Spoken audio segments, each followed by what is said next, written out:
Drama serial Noor Jahan, जहां पर नूर बानो इस बार अपने बाबा के साथ रिश्ते की बात करने जा रही है मुराद शाह के। उधर शहीर इस बार हुनैत को नजर आ ही गया, लेकिन उसके साथ घर वापस नहीं आता।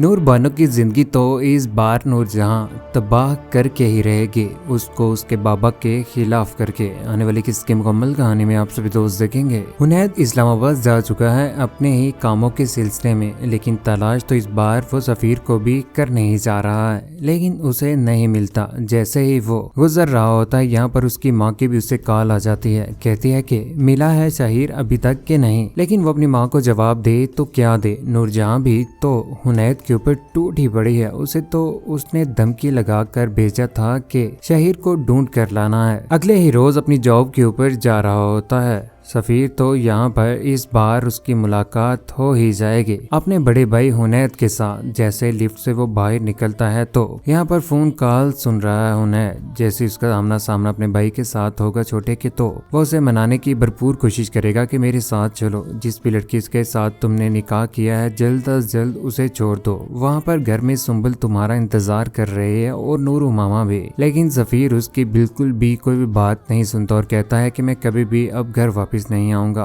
मेरा जब दिल चाहेगा मैं वापस आ जाऊंगा, लेकिन आपके कहने के ऊपर मैं वापस नहीं जा सकता, मेरी बीवी भी यहाँ पर मौजूद है। उधर माँ के साथ घूमने के लिए सफीर इस बार चला ही जाता है, जहाँ पर माँ और वो दोनों एक दूसरे के साथ बहुत ज्यादा खुश हैं। लेकिन नूरजहां को भी इस बात का अंदाजा कर ही लेना चाहिए था जब वो अपनी मोहब्बत का इजहार अपनी मामा के साथ करता था, लेकिन उसकी माँ उसकी किसी किस्म की कोई भी बात नहीं सुनती थी। एंड माँ और सफीर ने फैसला कर लिया कि वो निकाह कर लेंगे। दूसरी जानिब सुम्बुल, जिसके ऊपर इस बार पूरा वक्त आने ही वाला है, जब घर में वापस आएगी तो वहाँ पर नूरू मामा इस बार उसे घर के सारे काम सौंपने ही वाले हैं। जहाँ पर शहनाज तो चली ही जाएगी जॉब छोड़कर, जिसके बाद सुम्बुल सारे के सारे घर के काम संभालने ही वाली है। उधर हुनैत घर वापस चला जाता है, जहाँ पर वो जाकर अपनी बीवी के ऊपर टूट पड़ता है, क्योंकि उसकी बीवी जैसे ही अपने घर से लेट वापस आती है तो वहाँ पर इस बार उसकी अच्छी खासी धुलाई भी कर ही देता है। लेकिन सफरीना जो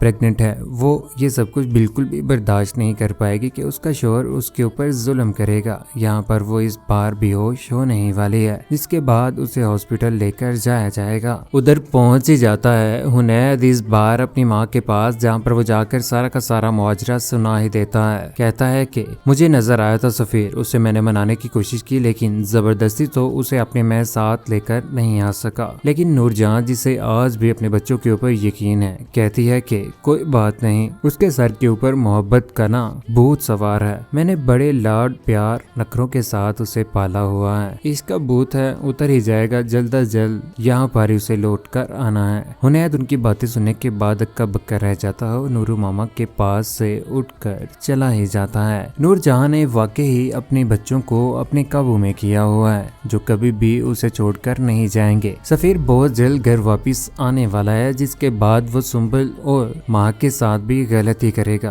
क्योंकि घर में तो चलनी ही सिर्फ और सिर्फ नूरू मामा की ही है। उधर मुराद शाह और नूर बानो की मुलाकात इस बार महंगी पड़ने जा रही है उन दोनों को, जहाँ पर मुराद शाह मोहब्बत का इजहार कर ही देता है। कहता है कि मेरा दिल कहता है कि अब नूर के बगैर गुजारा नहीं है, अब जल्दी से उसे अपने घर में ले आऊं। वो उसकी तरफ देखकर मुस्कुरा रही होती है। तुम्हें ना अपने दिल का इलाज करवाना चाहिए, लगता है नूरू मामा के साथ बात करनी ही पड़ेगी और उन्हें सीरियस होना पड़ेगा कि मेरे दिल का इलाज जल्द अज जल्द करवा ही देंगे और जल्द अज जल्द वो मेरा बंदोबस्त करें ताकि मेरी शादी हो जाए। यहाँ पर नूर बानो बहुत ज्यादा खुश होती है उसकी ये बातें सुनने के बाद। मुराद शाह घर में आने के बाद गेम खेल रहा है, लेकिन नूरजहां, जिसने इनवाइट किया होता है नूर बानो को अपने पास, कि वो अपने दोस्त के पास जाना चाहती है और यहाँ पर वो उसे भी लेकर साथ जाएगी। गाड़ी में बैठकर वो दोनों एक दूसरे के साथ जा रहे होते हैं, लेकिन नूर बानो बिल्कुल भी किसी किस्म की कोई भी बात अपने बाबा के साथ शेयर करके नहीं जाती। जैसे वो जा रहे होते हैं, यहाँ पर मुराद शाह की बातें शुरू कर देती है। नूरजहां भी कहती है कि मेरा बेटा बहुत अच्छा है और मैं चाहती हूँ कि उसके साथ तुम्हारी शादी हो जाए। नूरजहां कहती है कि तुम्हारे बाबा कभी भी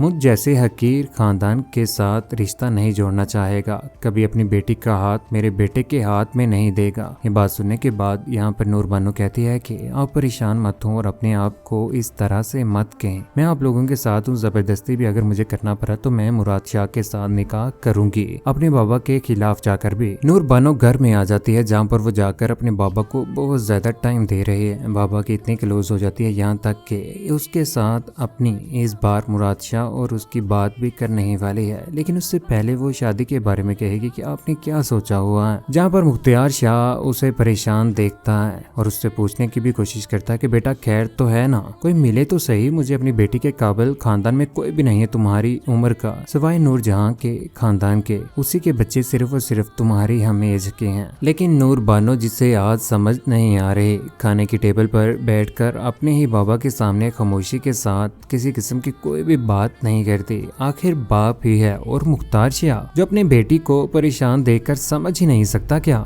समझ तो उसे भी आ ही चुकी है कि आजकल ये नूरजहां के घर में जा रही है बार बार, जिसकी वजह से नूरजहां ने ही इसे उल्टियां पट्टियां पढ़ाई हैं, जिसकी वजह से ये मेरे सामने बोलना शुरू हो चुकी हुई है। उधर बार बार जाना नूर बानो का उनके घर में, जहाँ पर वो जाकर इस बार मुख्तार शाह जो उसी घर में जाने ही वाला है, जहाँ पर वो जाकर नूर बानो को तो वहां से लेकर आ ही जाएगा, लेकिन नूरजहां को भी ये धमकी लगा कर आएगा कि आज के बाद मेरी बेटी के ऊपर हक जमाने या मेरी बेटी को अपने पास बुलाने की भी कोशिश की तो मुझसे बुरा कोई भी नहीं होगा। यहाँ पर सारे घर वाले मौजूद होते हैं। खामोशी के साथ यहाँ से हाथ पकड़ता है अपनी बेटी का और जबरदस्ती लेकर जा रहा है। पीछे पीछे हुनैद को भी इस बात का अंदाजा है कि नूरजहां नूरबानो को मुराद के लिए फिक्स करके बैठी हुई है। उधर खाना खाने के लिए दोबारा से पहुंच जाते हैं होटल में, जहाँ पर वो जाकर इस बार मुराद शाह और नूरबानो आपस में अपनी ही शादी की बातें कर रहे हैं, जहाँ पर नूरबानो कह देती है कि इस बार मैं अपने बाबा को कह ही दूंगी कि मैं अगर शादी करूंगी तो वो सिर्फ और सिर्फ मुराद शाह के साथ करूंगी और उसके अलावा किसी और के साथ बिल्कुल भी नहीं करूंगी। यही बात सुनने के बाद यहाँ पर मुराद शाह बहुत ज्यादा खुश होता है इस बात के ऊपर, लेकिन यहाँ पर मुख्तार शाह इस बार पहुंच जाता है। जैसे ही उन दोनों एक दूसरे के साथ देखता है तो मुख्तार टूट पड़ता है मुराद के ऊपर, कहता है कि तुम्हारी इतनी हिम्मत कि मेरी बेटी को दोबारा से अपने साथ लेकर रहो, आइंदा के बाद अगर मेरी बेटी के सामने भी आए ना तो मुझसे बुरा कोई भी नहीं होगा। अपनी बेटी का हाथ पकड़ता है और सीढ़ियों से जबरदस्ती लेकर जा रहा है। मुख्तार शाह सच्चा तो है ही, अपनी बेटी को कभी भी इस अजाब में वो धकेलना ही नहीं चाहता, क्योंकि शादी के बाद भी तो मुराद शाह ने गलती करना है नूरबानो के साथ और उसने अपनी माँ को ही प्रायोरिटी देनी है। दूसरी जानिब जमाना जालियत की सोच रखने वाली ये नूरजहां, जब उसे इस बात का अंदाजा होगा कि घर में बेटी की पैदाइश हुई है, सफरीना के घर में, अपनी बेटी को लेकर यहाँ पर हुनैद पहुंच ही जाता है, लेकिन उसकी माँ उसकी तरफ देखती भी नहीं है, क्योंकि घर में बेटी की पैदाइश हुई है। जमाना जालियत में भी कुछ यूं ही हुआ करता था, जब बेटी की पैदाइश होती तो यहाँ पर उसे जिंदा ही दफन कर दिया जाता था। यहाँ पर नूरजहां की सोच भी कुछ यूं ही है, लेकिन हुनैद इस बार अपनी माँ के ऊपर चिल्ला ही पड़ेगा, कहेगा कि आप भी औरत हैं और सफरीना भी, अगर इंसिया के घर में पैदाइश हुई है तो मैं इंसिया के साथ बहुत ज्यादा मोहब्बत करता हूँ और वो मेरी बेटी है। अपनी बेटी को इस बार इज्जत देने ही वाला है यहाँ पर हुनैद भी।